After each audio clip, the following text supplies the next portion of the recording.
On Australia Day, January 26, 1966, siblings Jane, age 9, Arnna, age 7, and Grant Beaumont, age 4, set off for a short trip to Glenelg Beach in South Australia. Their parents, Jim and Nancy Beaumont, were comfortable allowing them to take the bus. It was a typical summer day, and the beach was a popular destination for families. They left the family home in Somerton Park, Adelaide around 10 a.m., with instructions to return home at midday. It is believed that they had roughly $7 Australian in hand. That morning, the children were seen playing at the beach and by witnesses, seemingly happy and carefree. They were described as typical Australian children, light-haired and fair-skinned, with rosy cheeks. Around midday, some witnesses claimed to have seen them in the company of a tall, thin man in his 30s, with a tan complexion and light brown hair. This man was described as well-groomed and wearing a bathing suit. At least one witness claimed they saw Jane laugh with him.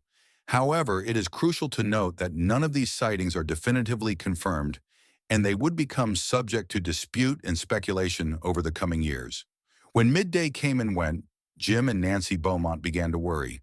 By the afternoon, as the sun began to set, their fear had turned to panic. The children had not returned home and were nowhere to be found. They notified the police. What began as a missing person search quickly transformed into a massive investigation.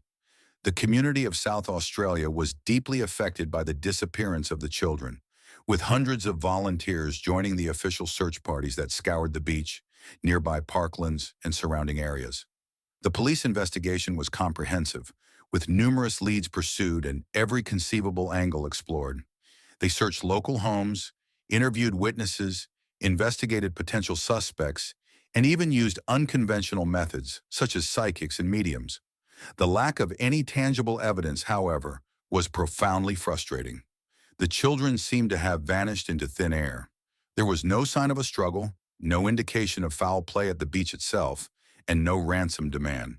There were also witness claims that all the children were seen walking away from the beach towards Collie Reserve. Over the years, several suspects emerged, and many were investigated, but none provided any conclusive evidence.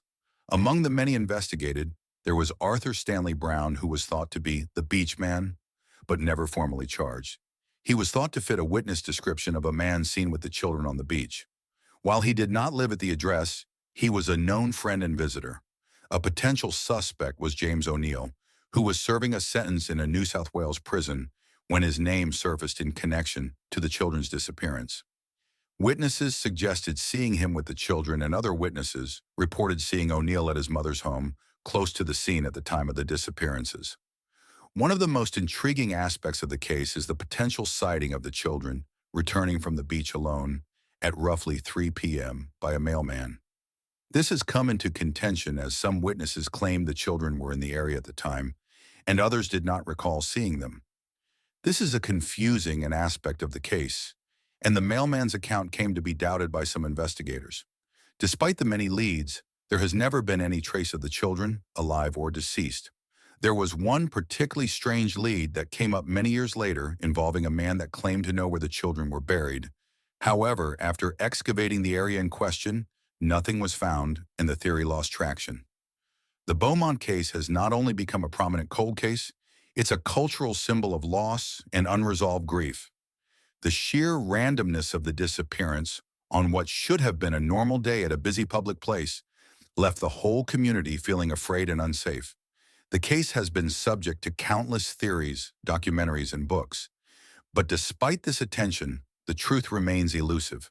The anguish of the Beaumont family is unfathomable, having to live with a lifetime of not knowing. In 1968, 2 years after the disappearances, the parents had a fourth daughter, and yet the loss of their 3 children remained a constant tragedy.